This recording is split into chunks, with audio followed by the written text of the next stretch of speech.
I thought surveillance was something you did to criminals. Turns out you do it to your own parents when you realize they're waiting for you to leave town so they can rob you blind.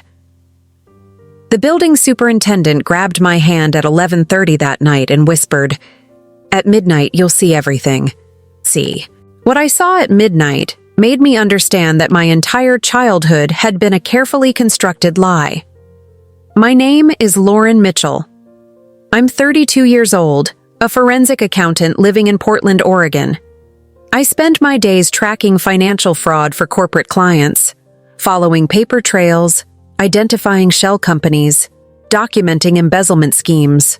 I'm good at spotting patterns where others see chaos. I'm better at staying calm when the numbers tell me someone's been lying for years. I never thought I'd use those skills on my own family.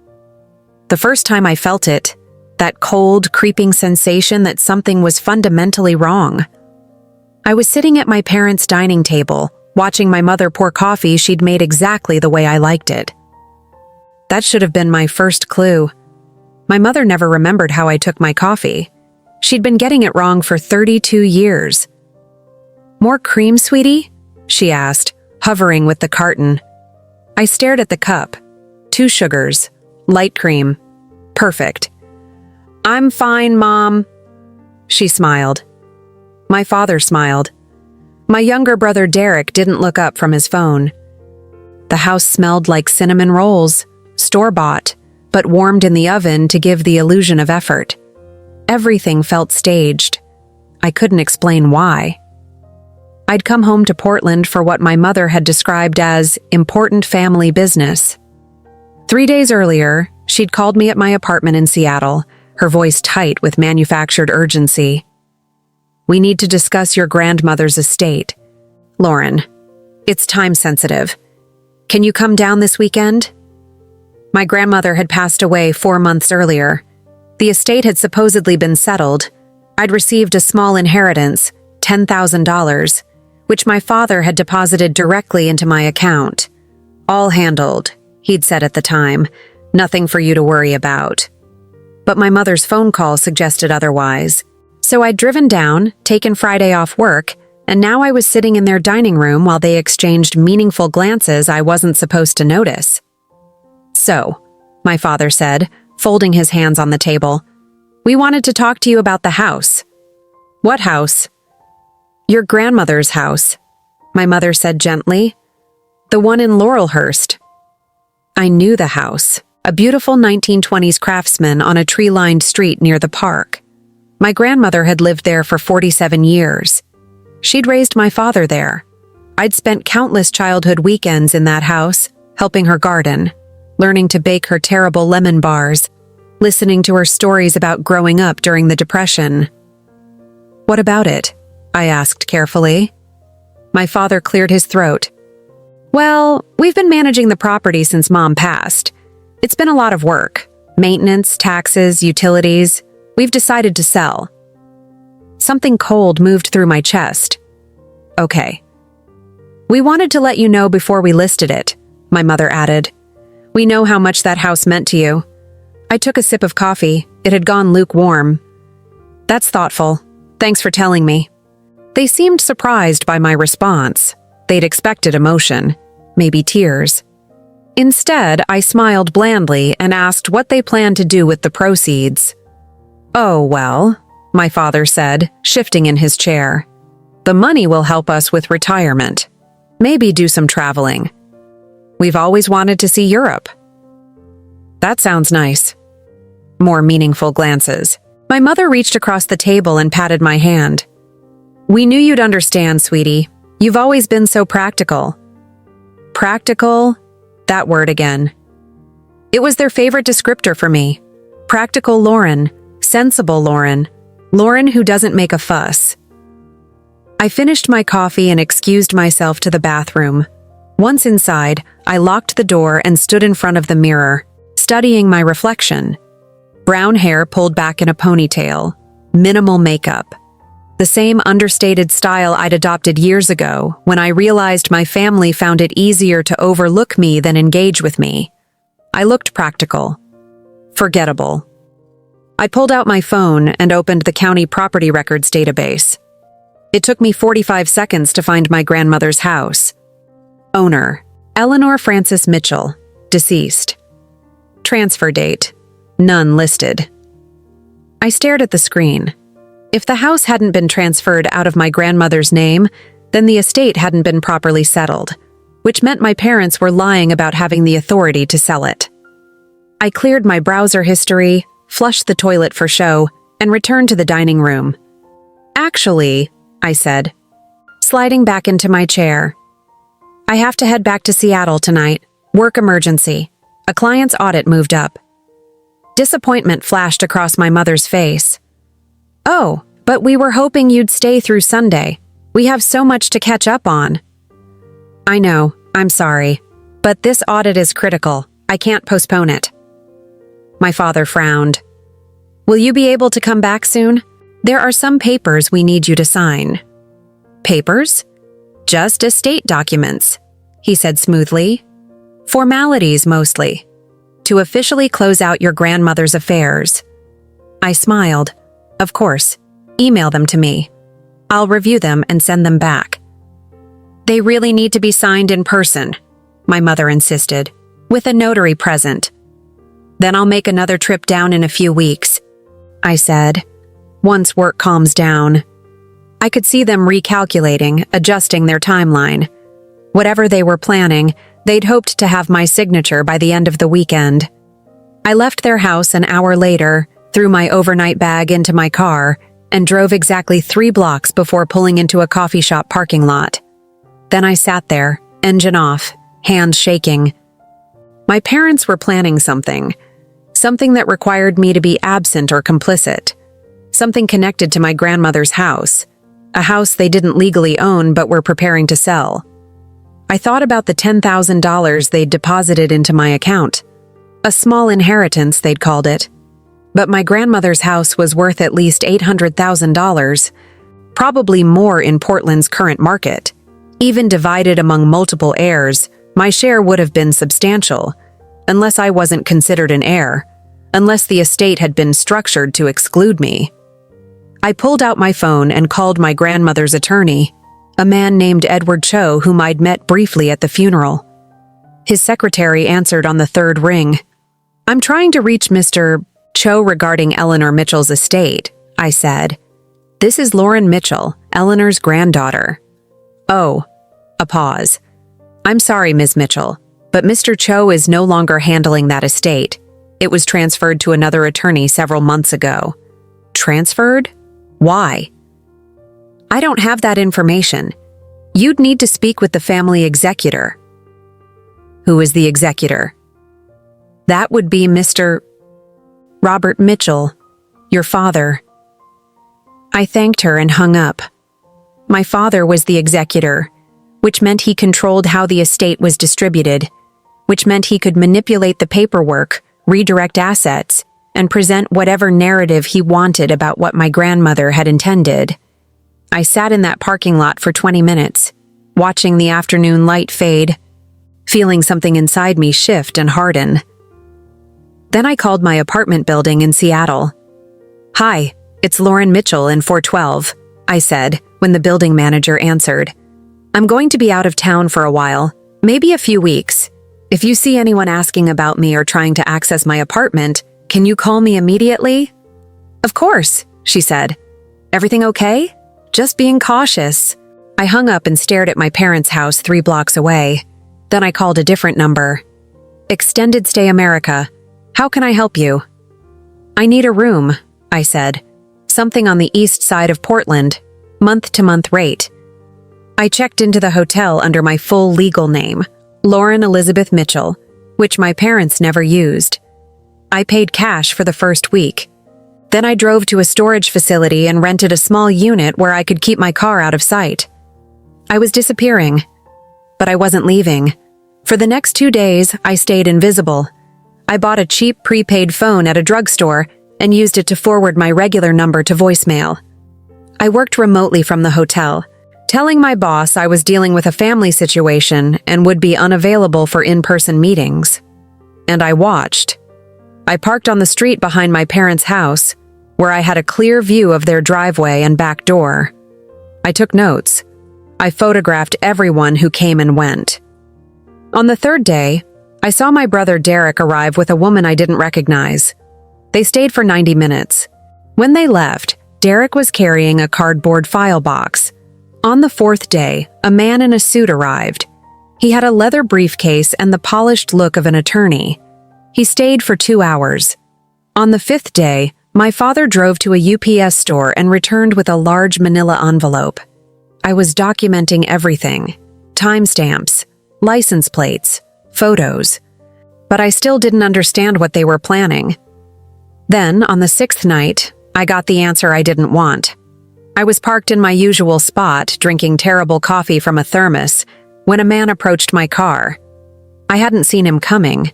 He simply appeared at my driver's side window and knocked. I nearly dropped my coffee. He was older, maybe 60, with gray hair and the weathered face of someone who'd worked outdoors for decades.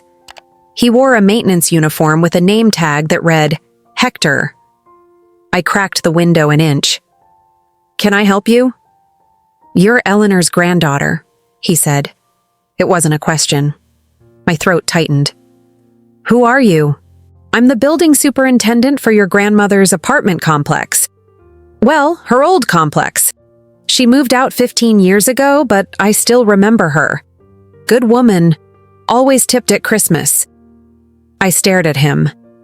My grandmother never lived in an apartment. She lived in the house in Laurelhurst. He smiled sadly. "She did, until she didn't. Until your father moved her into an assisted living facility and took over the house." My hands went numb. "What?"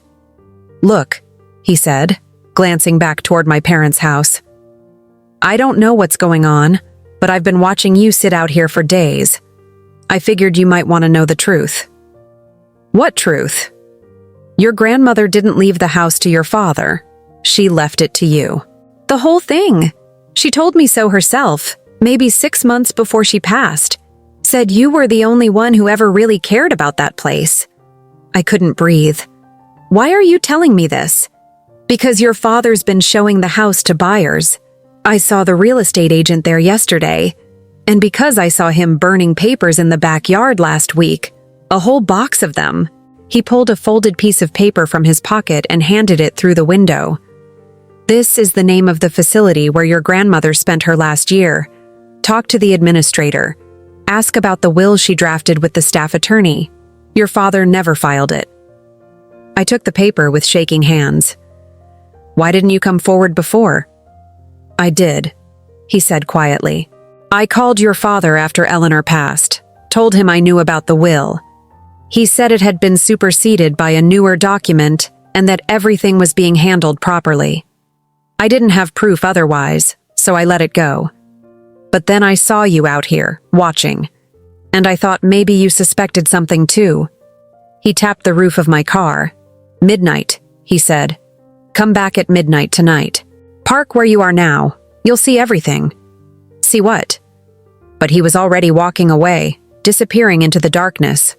I sat frozen, the paper clutched in my hand, my heart hammering against my ribs. At 11:30 that night, I was back in position, parked behind my parents' house. The neighborhood was silent. Most houses were dark. At 11:50, the superintendent appeared again. This time, he opened my passenger door and climbed in without asking. "They're expecting a delivery," he said simply. "Midnight. Watch the back door." "What kind of delivery?" "The kind that proves what they're doing." At 11:58, a white van pulled into the alley behind my parents' house. No company logo, no markings. 2 men got out. My father opened the back door and shook their hands. I lifted my phone and started recording. The men opened the van's rear doors. Inside were boxes, dozens of them. My father and the 2 men began carrying them into the house, moving quickly, efficiently. "What's in the boxes?" I whispered. The superintendent's voice was flat. "Your grandmother's belongings, the things your father cleared out of her house after he moved her into assisted living. Furniture, documents, personal items. He's been storing it all in a facility across town. Now he's bringing it back. Why? Because he's staging the house to sell it. He needs it to look like your grandmother still lived there when she passed, like it was her primary residence. Otherwise, people might ask questions about where she actually was those last 15 months. I watched my father carry box after box through the back door. My mother stood in the kitchen, directing placement. He's been planning this for over a year, the superintendent continued. Moving her out, isolating her, controlling her assets. And when she tried to change her will to protect you, he made sure that document never saw the light of day. My phone captured everything, the van, the boxes, my father's face in the porch light. When the van finally pulled away at 12:47 a.m., I was still recording. The superintendent climbed out of my car. Before he closed the door, he looked at me and said, "Your grandmother wanted you to have that house, Lauren. She knew what your father was. She was trying to protect you from him." Then he was gone. I sat in the dark, watching my parents' house, the phone heavy in my hand.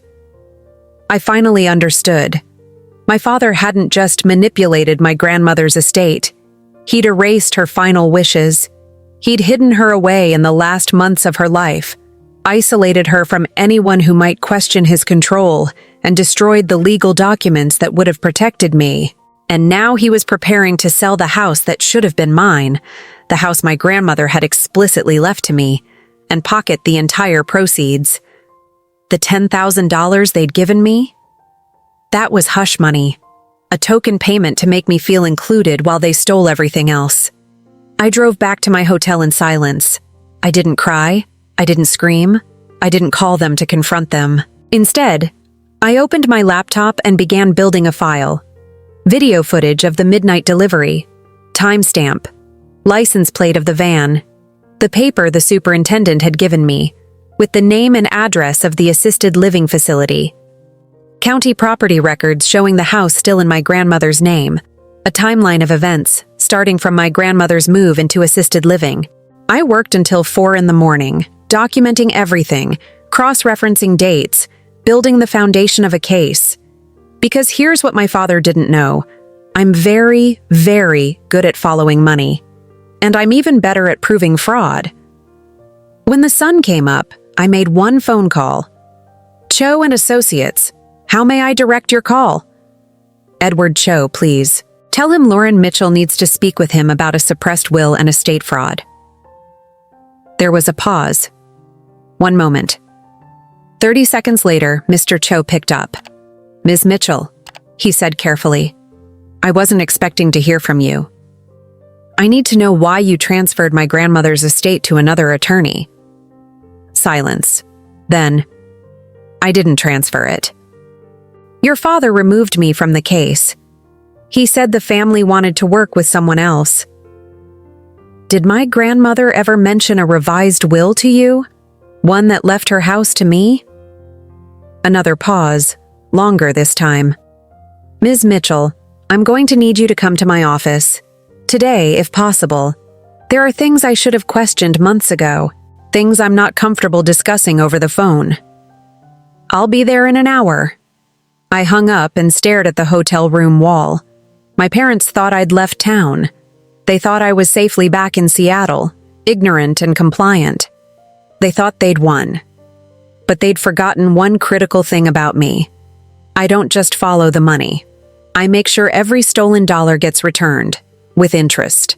And I was about to make certain my father paid for every lie, every manipulation, every document he'd burned in that backyard fire. I just had to be patient, strategic, calculated, practical, the way they'd always wanted me to be.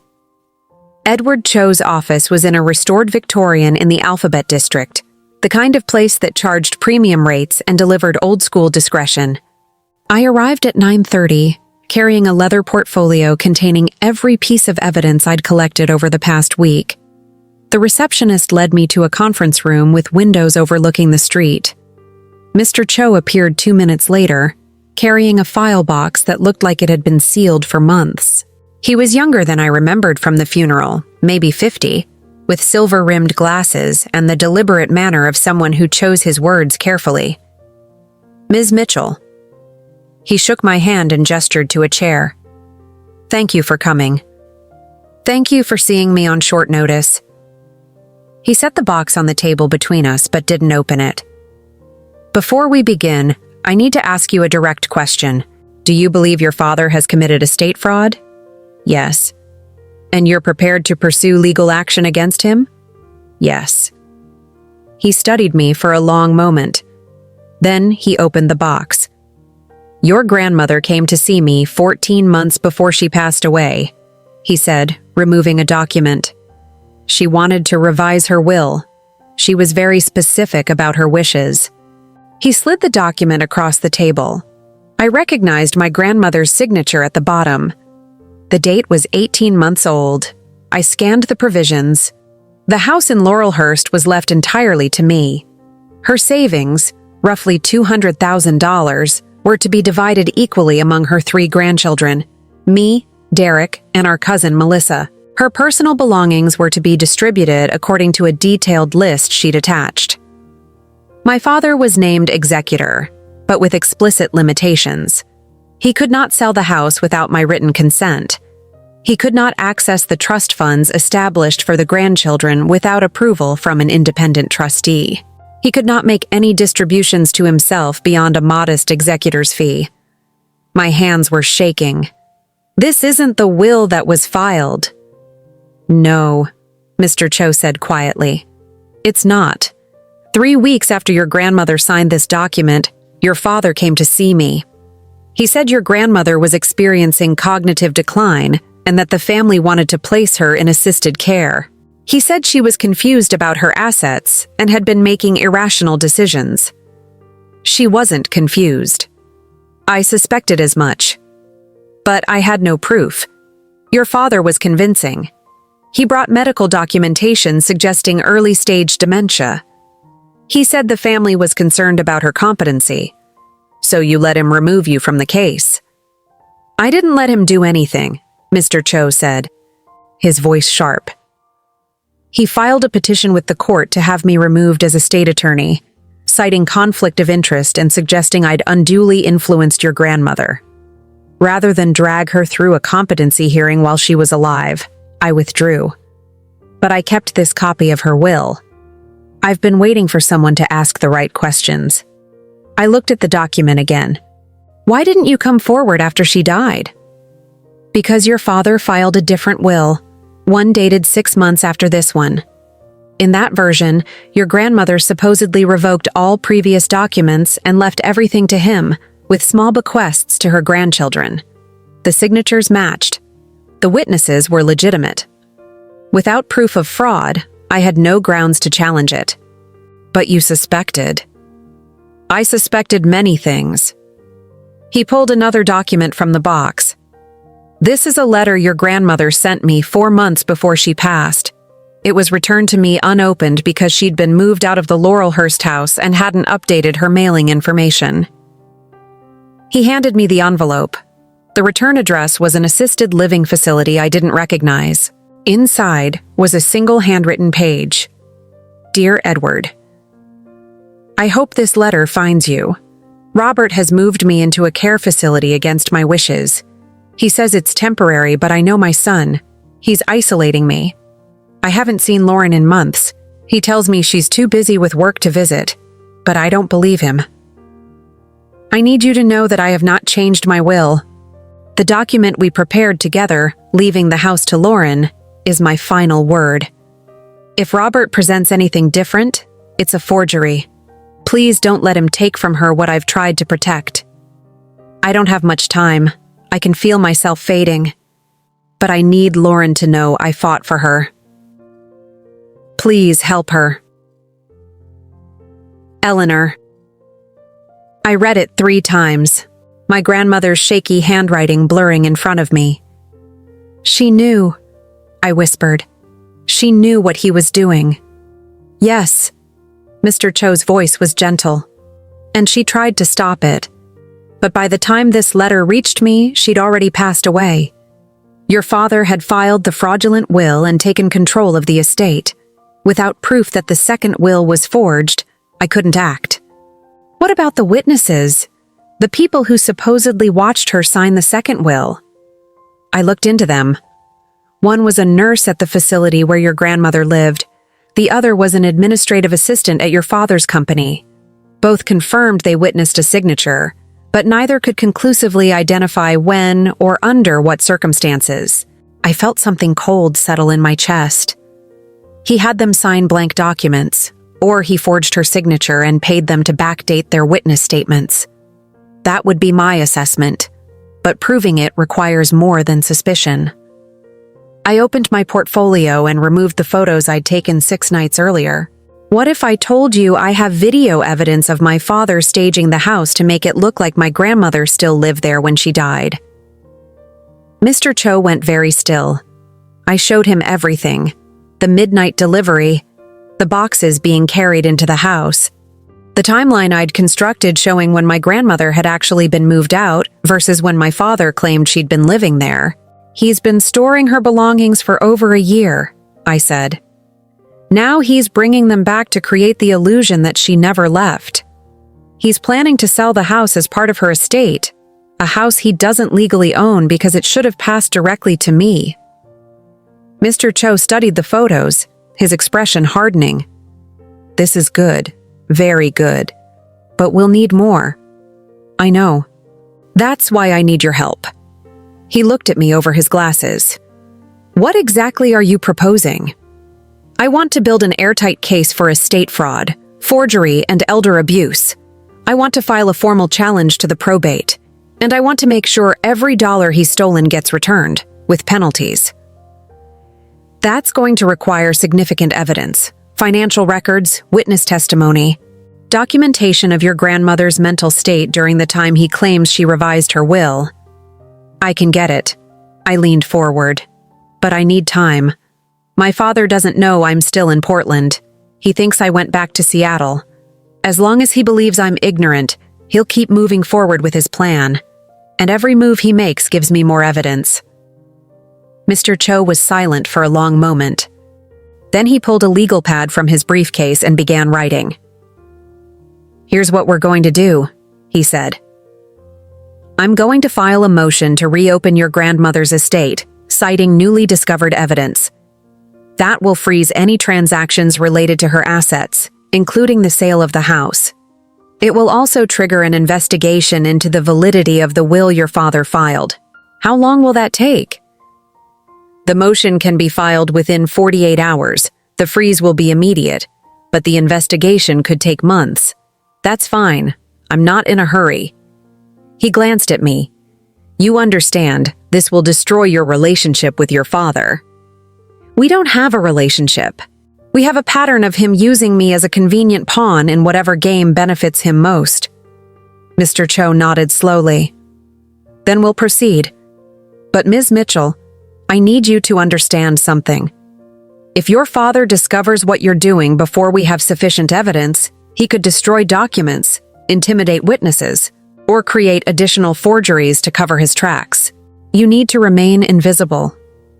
I'm good at being invisible, I said quietly. I've had 32 years of practice. I left his office with a plan and a timeline. The motion would be filed Friday morning, 3 days away. Until then, I needed to gather everything I could. I started with the assisted living facility.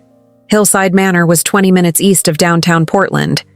A sprawling complex with manicured gardens and the kind of aggressively cheerful decor that made me instantly sad. I walked into the administrative office and asked to speak with the director. I'm Lauren Mitchell, I told the woman at the front desk. My grandmother, Eleanor Mitchell, was a resident here until she passed away about 4 months ago. I'm trying to gather some information about her final months. The woman's expression softened. Of course. Let me see if Ms. Patterson is available. 5 minutes later, I was sitting across from Jennifer Patterson, the facility director, a woman in her 50s with kind eyes and the tired look of someone who dealt with difficult family situations every day. I remember your grandmother, she said immediately. Eleanor was a lovely woman, very sharp, very particular about her routines. I was sorry to hear she'd passed. Thank you. I wanted to ask you about her mental state during her time here, specifically whether she ever showed signs of dementia or cognitive decline. Ms. Patterson frowned. Dementia? No. Eleanor was one of our most lucid residents. She had some mobility issues and needed help with daily activities, but her mind was completely sound. Relief washed through me. Are you certain? Absolutely. We conduct regular cognitive assessments on all residents. Eleanor scored consistently high on memory tests, orientation, and problem solving. She was reading legal thrillers right up until the week before she passed. Why do you ask? Because my father told our family attorney that she was experiencing cognitive decline. He used that as justification to change her estate plans. Ms. Patterson's frown deepened. That's not accurate. Eleanor never showed any signs of confusion or impaired judgment during her time here. Would you be willing to testify to that? She hesitated. In what context? I'm challenging my father's handling of her estate. I believe he manipulated her during the final months of her life and potentially forged documents after her death. Ms. Patterson was quiet for a moment. Then she said, Eleanor talked about you often. She was worried about you. She said your father was trying to keep you away from her. My throat tightened. Did she say why? She thought he was planning something. She asked me several times if there was a way to contact you directly without going through him. I offered to help, but she said she didn't want to put me in an awkward position with the family. Did she ever mention her will? Yes. About 2 months before she passed, she asked to speak with our staff attorney. We have a lawyer who provides basic legal services to residents. Simple wills, power of attorney documents, that sort of thing. Eleanor met with him privately. I don't know what they discussed, but she seemed relieved afterward. My pulse quickened. Is that attorney still here? He comes in twice a week, Tuesdays and Thursdays. His name is Michael Brennan. Can I make an appointment to see him? I'll have my assistant set it up. I left Hillside Manor with a notebook full of documentation and a Tuesday appointment with Michael Brennan. But I needed more. I needed financial records that showed my father had been systematically draining my grandmother's accounts. That required a different approach. I spent the next day in the hotel room, working remotely and researching Oregon's probate laws. Then I made a series of phone calls. The first was to my grandmother's bank, a regional credit union where she'd kept her accounts for 40 years. I identified myself as a family member and asked for copies of account activity for the 18 months leading up to her death. I'm sorry, the representative said, but those records can only be released to the executor of the estate or with a court order. Understood. Thank you. I hung up and called Mr. Cho. I need you to subpoena my grandmother's bank records, I said. Specifically, I need to see every transaction from the time she entered Hillside Manor until her death. I think my father was moving money out of her accounts while she was incapacitated. I can request those as part of the estate investigation, he said. But it'll take time. Probably a week, maybe 2. That's fine. Just get them. The second call was to my cousin Melissa. Melissa was Derek's older sister, 36, living in Eugene, working as a high school teacher. We'd been close as kids but had drifted apart over the years.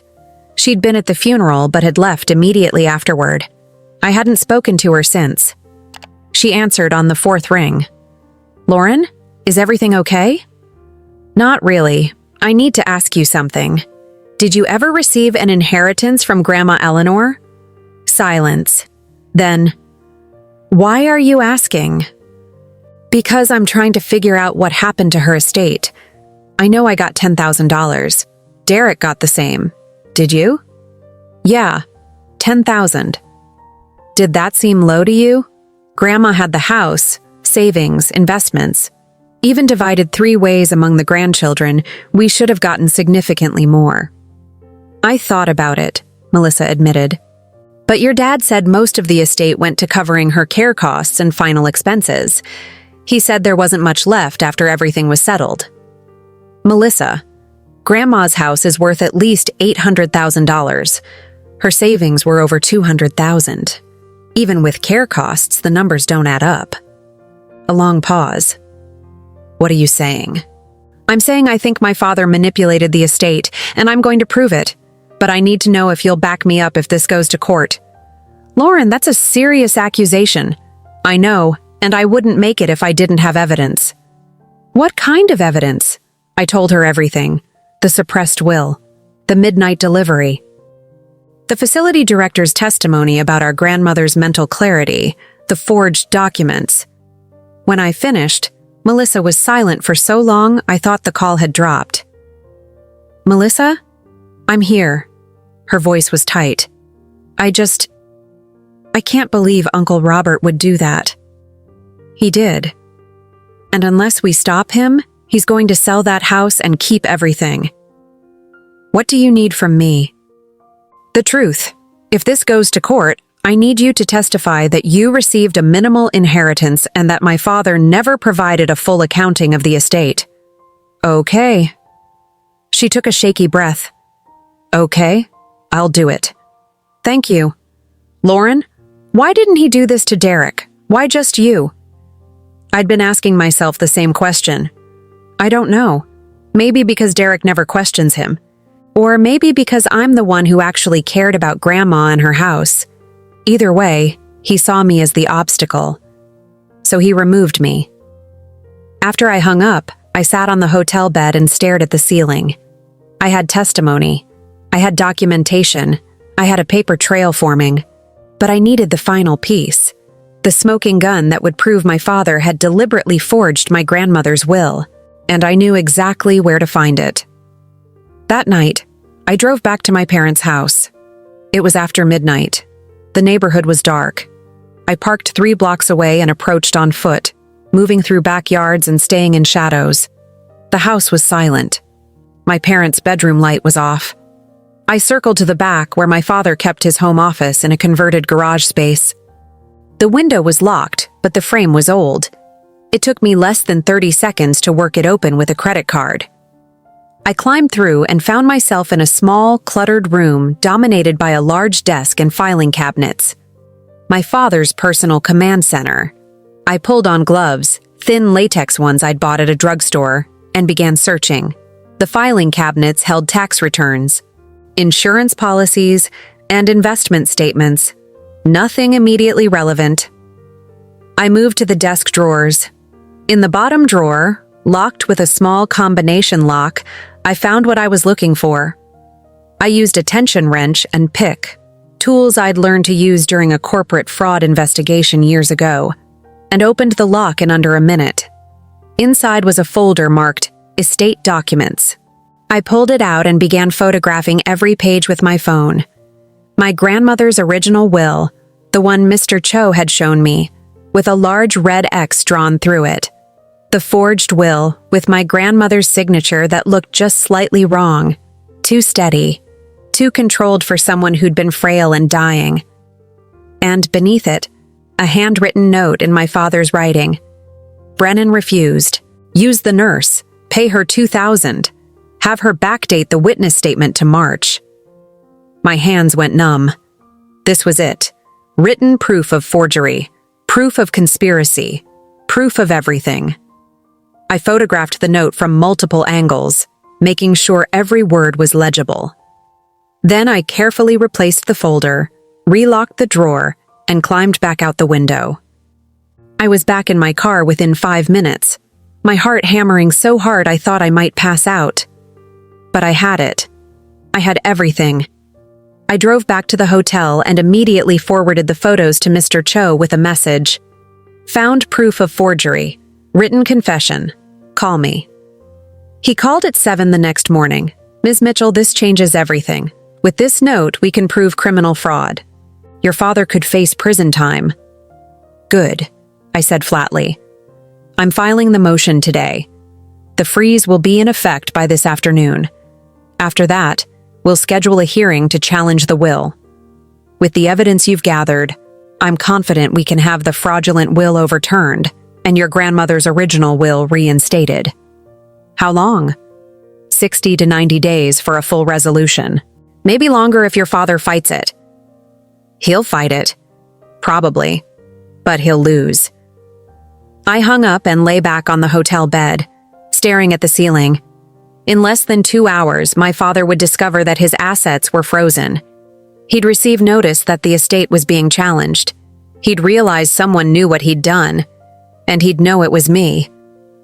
I thought about calling to warn him, to give him a chance to confess, to apologize, to make this easier. But then I thought about my grandmother, isolated in that facility, writing desperate letters that went unanswered. I thought about the hours she'd spent worrying about me, trying to protect me from her own son. I thought about the house she'd wanted me to have, the house where I'd learned to garden, where I'd spent Sunday afternoons listening to her stories, where I'd felt loved in a way my own parents had never managed. And I decided my father could find out the hard way.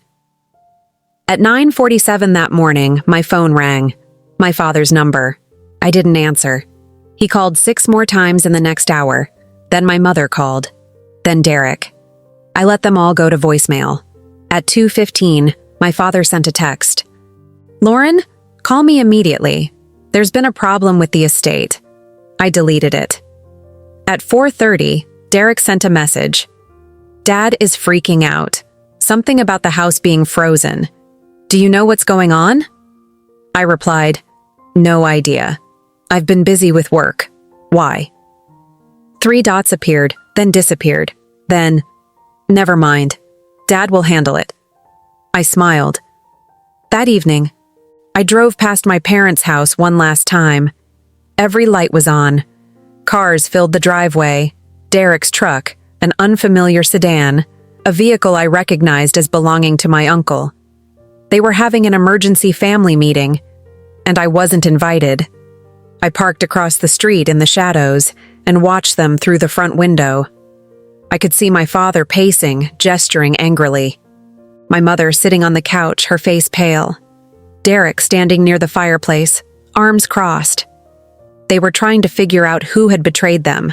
They were wondering how their carefully constructed plan had collapsed. They were realizing, perhaps for the first time, that I wasn't the convenient, practical daughter who could be managed and dismissed. I was the one who'd been watching, the one who'd documented everything, the one who knew exactly how to dismantle their fraud piece by piece. I started the engine and drove away. Tomorrow, I had an appointment with Michael Brennan, the attorney who'd helped my grandmother at Hillside Manor. If he'd prepared a backup will, another copy of her true wishes, that would be the final nail in the coffin. But tonight, I let myself feel something I hadn't felt in weeks. Not satisfaction, not triumph. Justice forming, slow and inevitable, like ice crystallizing across a lake. My father had spent months believing he'd won. Now he was about to learn what it felt like to lose everything, and I was going to make sure he understood exactly who had beaten him. Michael Brennan's office at Hillside Manor was smaller than I expected, barely more than a converted storage room with a desk, 2 chairs, and a narrow window overlooking the parking lot. He was waiting when I arrived Tuesday morning, a man in his late 60s with wire-rimmed glasses and the patient demeanor of someone who'd spent decades helping elderly people navigate their final wishes. "Ms. Mitchell," he said, rising to shake my hand. "Jennifer Patterson mentioned you'd be coming. Please, sit." I settled into the chair across from him, my portfolio balanced on my lap. "Thank you for meeting with me. I know this is unusual." "Not as unusual as you might think. Family disputes over estates are unfortunately common." He folded his hands on the desk. "Jennifer told me you're challenging your father's handling of your grandmother's will." "Yes. I have evidence that he forged documents and suppressed her true wishes. I'm hoping you can help me understand what my grandmother intended during her final months." Brennan studied me for a long moment. Then he opened a drawer and removed a sealed manila envelope. "Your grandmother came to see me approximately 9 weeks before she passed away," he said. She was very concerned about her estate. She told me she'd already prepared a will with her regular attorney, Edward Cho, but that her son had removed him from the case and was pressuring her to sign different documents. My pulse quickened. What did she ask you to do? She asked me to prepare a backup will, an identical copy of the one she'd signed with Mr. Cho, with one additional provision. What provision? She wanted to explicitly state that any subsequent wills or codicils bearing her signature should be considered fraudulent unless countersigned by both you and Mr. Cho.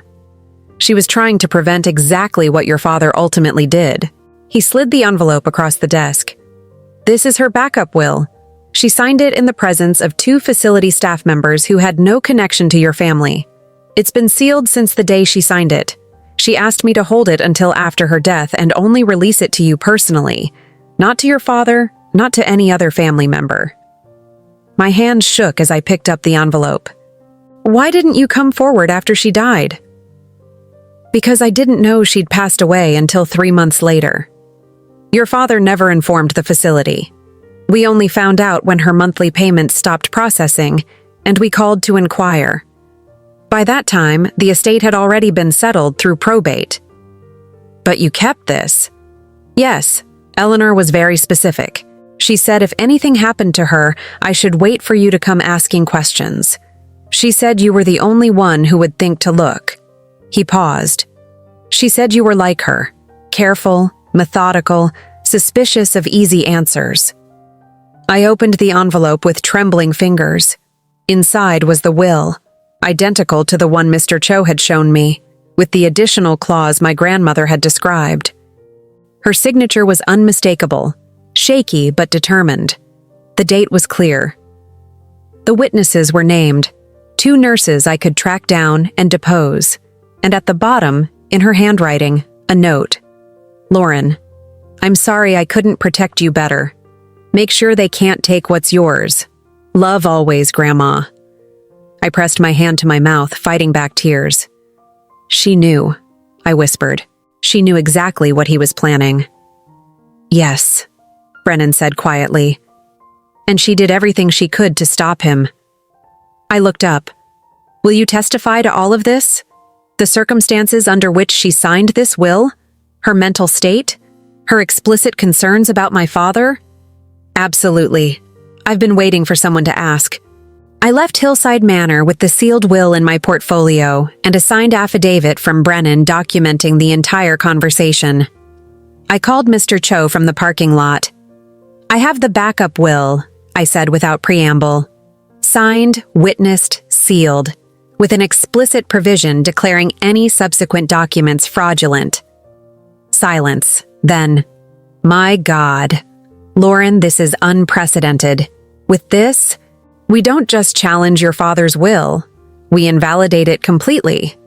He has no defense. When can we file? I'll amend our motion today.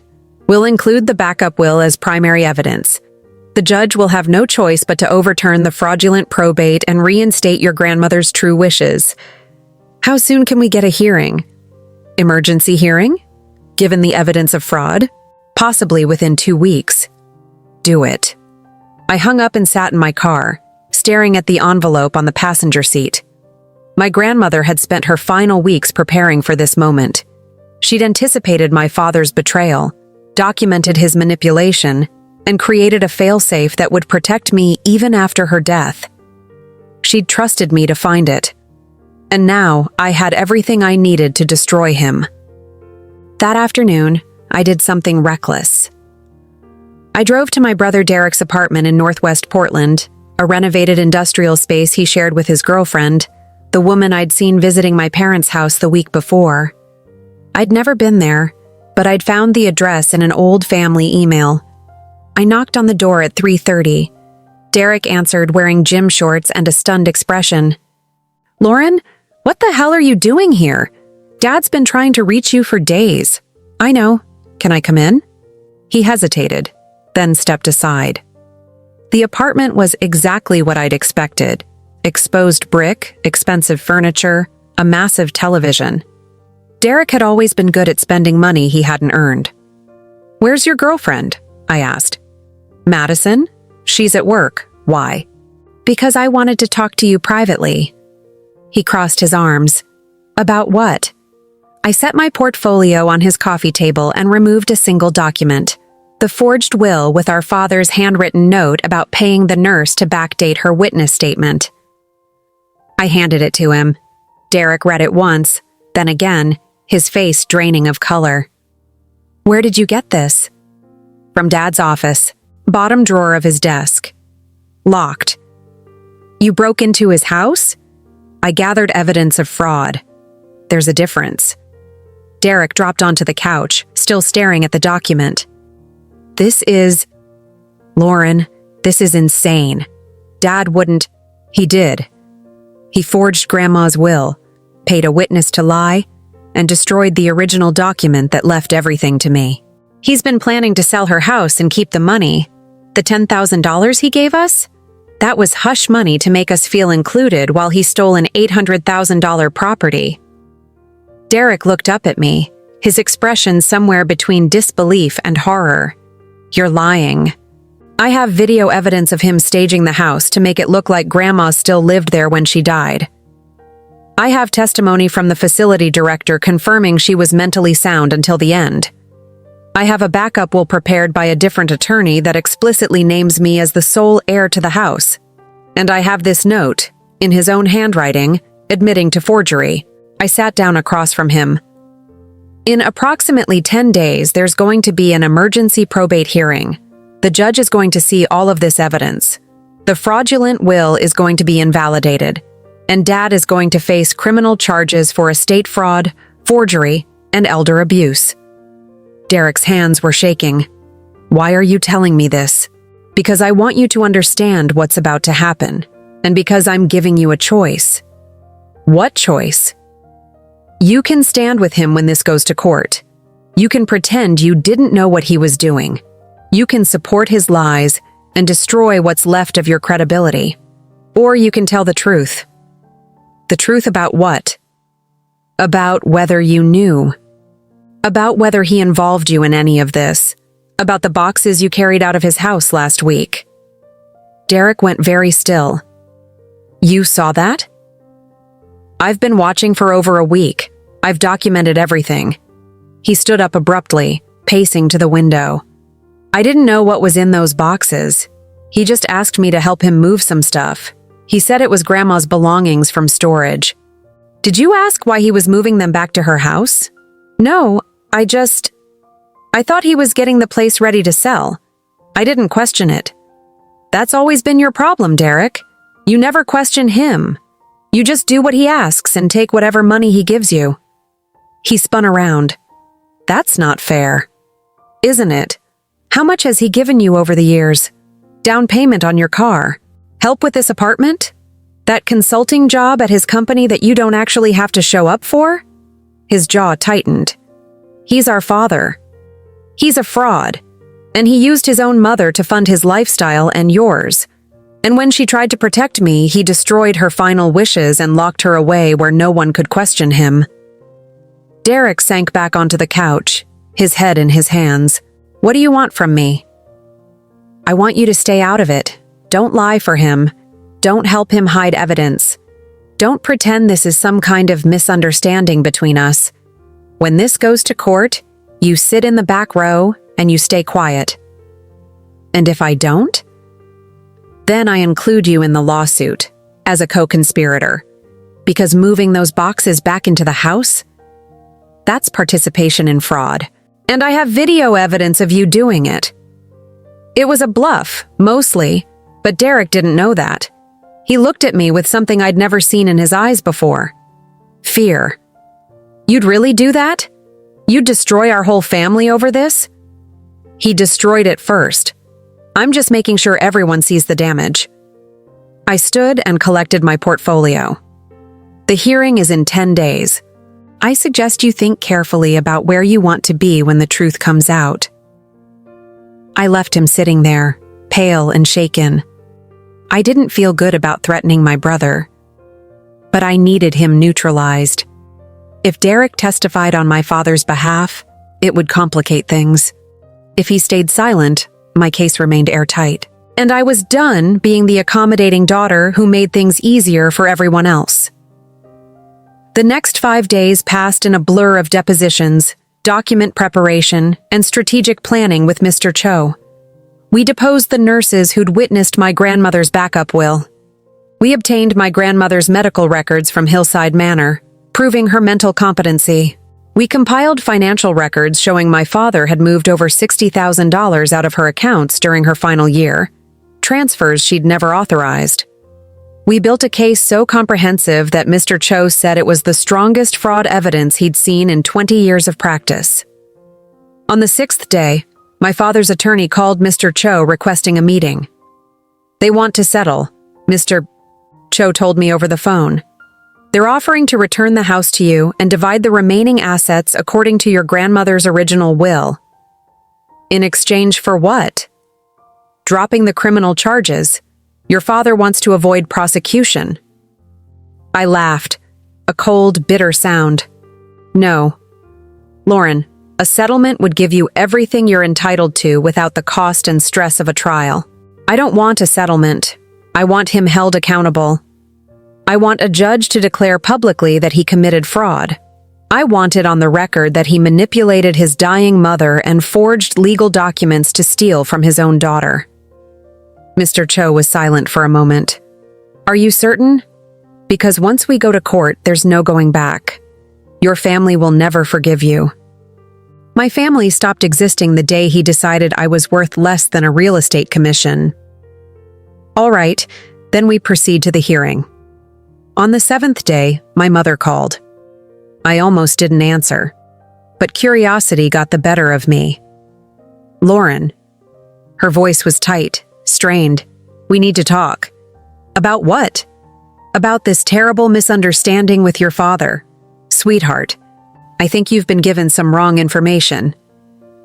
I have video evidence of Dad staging Grandma's house at midnight to make it look like she lived there when she died. I have a forged will with his handwritten note about paying a witness to lie. I have testimony from multiple witnesses proving Grandma was mentally sound when she wrote her real will. This isn't a misunderstanding, Mom. It's fraud. Silence, then quietly. Why are you doing this to us? I'm not doing anything to you. I'm correcting what he did to me. He's your father, Lauren. He loves you. He was just trying to manage a complicated estate. By destroying Grandma's will and stealing an $800,000 house? That's not estate management, Mom. That's theft. You're going to destroy this family. No, he did that. I'm just making sure everyone knows it. She hung up. I sat in the hotel room, staring at my phone, waiting to feel something. Guilt, regret, sadness. Instead, I felt nothing but cold clarity. My mother had chosen her side. She'd known what my father was doing. Maybe not all the details, but enough. And she'd stayed silent because it benefited her.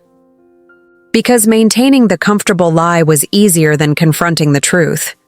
I was done protecting people who'd never protected me. On the 8th day, I received an email from my cousin Melissa. Lauren. I spoke with Derek. He told me what you found. I can't believe Uncle Robert would do something like this, but I trust you. You wouldn't make these accusations without proof. I want you to know I'm on your side. If you need me to testify, I will. Grandma deserved better than this. And so do you. Whatever happens at the hearing, I've got your back. Melissa. I read it 3 times, feeling something tight in my chest finally loosen.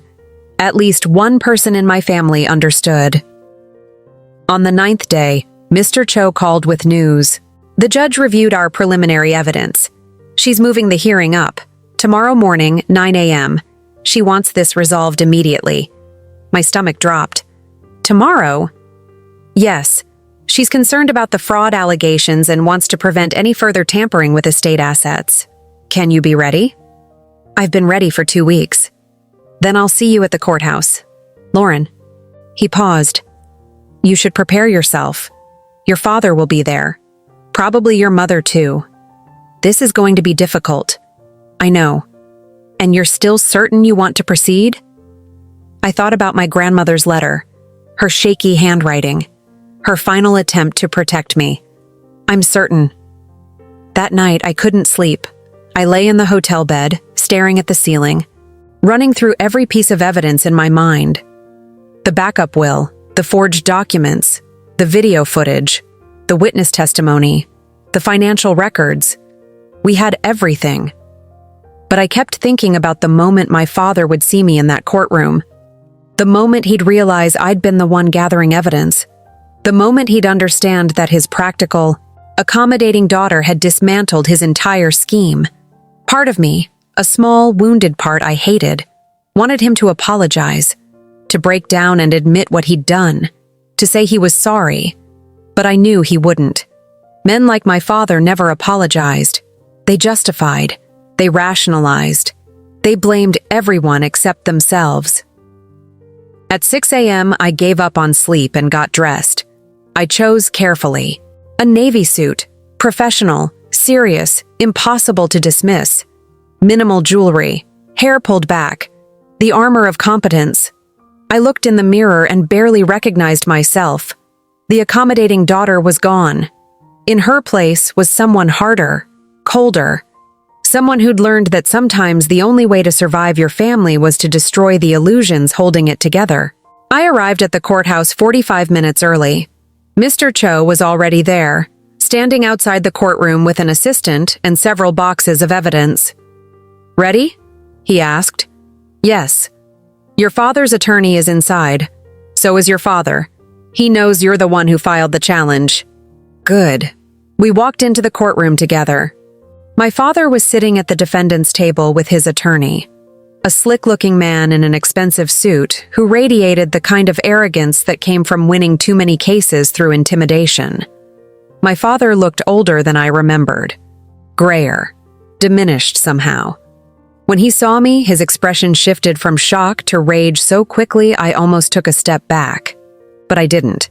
I walked to the plaintiff's table, set down my portfolio, and met his eyes across the courtroom. He stared at me like he'd never seen me before. And maybe he hadn't. Maybe he'd only ever seen the version of me he wanted to exist. Obedient, convenient, easily managed.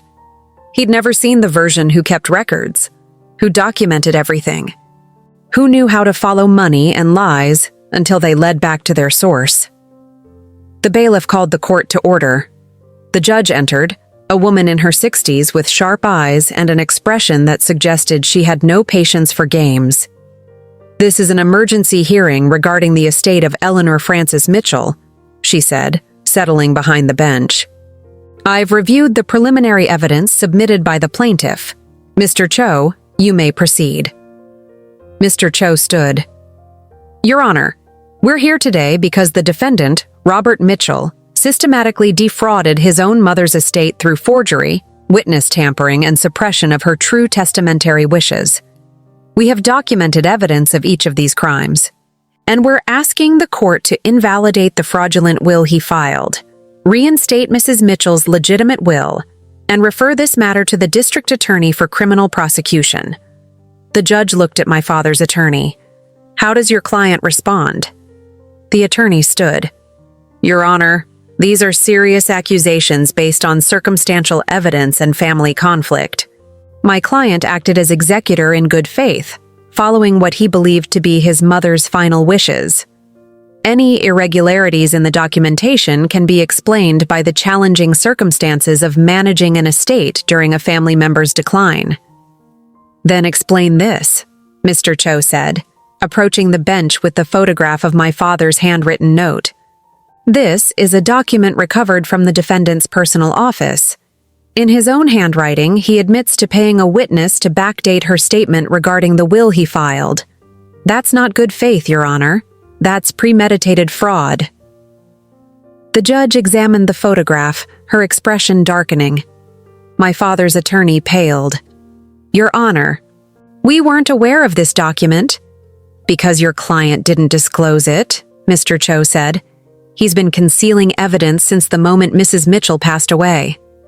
The judge set down the photograph. I'm going to hear testimony, starting with the plaintiff. Ms. Mitchell, please approach. I stood and walked to the witness stand. The bailiff swore me in, and I told the truth. All of it. The fake phone call about estate business, the midnight delivery I'd witnessed, the suppressed will, the backup document my grandmother had prepared, the financial transfers, the staged house. I spoke clearly, calmly, methodically, the way I'd speak during a corporate fraud investigation. My father's attorney tried to rattle me during cross-examination, suggesting I was motivated by greed, by family resentment, by a desire to punish my father for perceived slights. I looked at him and said, I'm motivated by the truth. My grandmother left me her house. My father forged documents to steal it. Those are facts, not feelings. The judge called the facility director, who testified about my grandmother's mental clarity. She called Michael Brennan, who described the backup will and my grandmother's explicit fears about my father. She called the nurses who'd witnessed that backup will. And finally, she called my father. He took the stand looking defiant, but I could see the cracks forming. Mr. Mitchell, the judge said, did you write this note about paying a witness to falsify her statement? My father hesitated, then, Your Honor, I was under tremendous stress. Yes or no? Yes, but I can explain. Did you forge your mother's signature on the will you filed with this court? No, she signed it. She was confused about what she was signing, and I had to help guide her hand. So you manipulated a dying woman into signing a document she didn't understand. I was trying to protect the family assets. By stealing from your own daughter? My father's attorney stood. Your Honor, my client made mistakes in judgment, but his intent was never— His intent, the judge said coldly, was to commit fraud, and he succeeded, until his daughter had the courage to expose him. She looked at me. Ms. Mitchell, I'm invalidating the will your father filed. I'm reinstating your grandmother's legitimate will as prepared by Mr. Cho. The house in Laurelhurst is yours. All assets will be distributed according to the original document, and I'm referring this matter to the District Attorney's Office for criminal prosecution. The courtroom went silent. My father looked like he'd been struck. My mother, sitting in the gallery, started crying. The judge banged her gavel. This hearing is concluded. I stood, collected my portfolio, and walked out of the courtroom. I didn't look at my father. I didn't say anything to my mother. I simply left. Outside, in the courthouse hallway, Mr. Cho caught up with me. You did it, he said. You got justice for your grandmother. No, I said quietly. I got truth. Justice would require him to understand what he did wrong. And he never will. I walked out into the cool Portland morning, breathing in air that tasted like freedom. My phone buzzed. A text from Melissa. I saw the news alert. You won. I'm so proud of you. I replied, thank you for believing me. Then I got in my car and drove to Laurelhurst, to the house that was finally, legally, mine. I parked out front and sat there for a long moment, looking at the craftsman's familiar lines, the garden my grandmother had tended for decades, the porch where we'd spent summer evenings. Then I got out and walked to the front door. I had a key, the one my grandmother had given me years ago, which I'd kept even after my father had supposedly taken control of the property. I unlocked the door and stepped inside.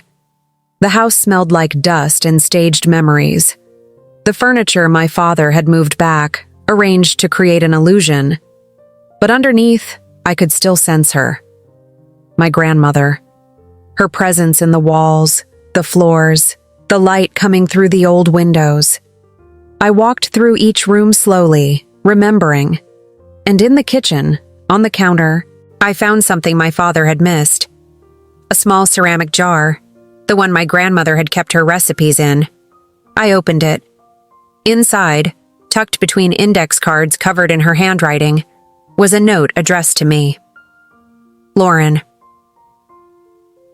If you're reading this, then you found your way home. I always knew you would. You're stronger than they ever gave you credit for. This house is yours, not because of what it's worth, but because you're the only one who ever truly saw it the way I did, as a place of safety, memory, and love. Don't let them make you doubt yourself. Don't let them convince you that standing up for yourself is selfish or cruel. Sometimes the most loving thing you can do is refuse to participate in someone else's lies. I'm proud of you, sweetheart. I always was. Love, Grandma. I read it twice, then pressed it to my chest, finally letting the tears come. She'd known. She'd known I would fight for this. She'd known I would win. And she'd left me one final message of love and validation, hidden where only I would think to look. I stood in that kitchen for a long time, crying and laughing and feeling the weight of 2 weeks lift off my shoulders. Then I dried my eyes, put the note carefully back in the jar, and started planning. Because winning the house was only the beginning. Now I had to decide what to do with the rest of my family. And I was just getting started. 3 months after the hearing, I stood in my grandmother's kitchen, my kitchen now, watching morning light stream through windows I'd cleaned myself. The house had been professionally cleared of my father's staged furniture. I'd kept only what had truly belonged to her, the kitchen table where we'd baked together, the reading chair by the fireplace, the garden tools she'd used for 47 years. The criminal case against my father moved forward slowly.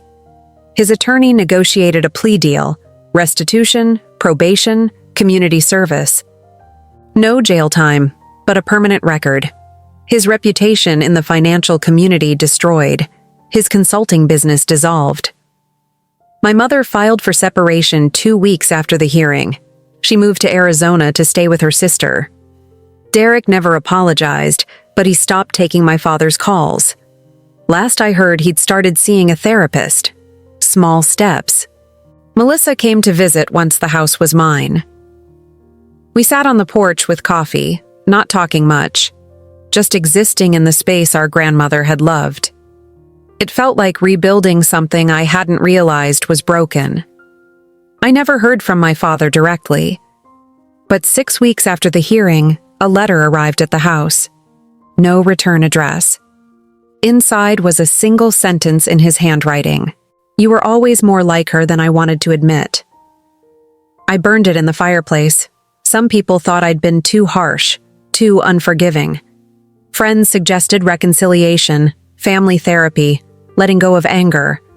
But they didn't understand. This wasn't about anger. It was about refusing to pretend that theft was love, that manipulation was protection, that silence was loyalty. My grandmother had taught me that, in her final act of defiance. She'd shown me that sometimes the most powerful thing you can do is tell the truth, document everything, and refuse to disappear just because someone finds your existence inconvenient. I kept her house. I kept her garden. I kept her memory alive in ways that mattered. And I kept the lesson she'd left me. That being practical doesn't mean being passive. That being accommodating doesn't require accepting abuse. That sometimes the greatest act of love is making sure the people who hurt you face consequences. I planted new roses in the front garden last week. Eleanor roses, named after her. They're hardy, resilient, beautiful. Just like she was.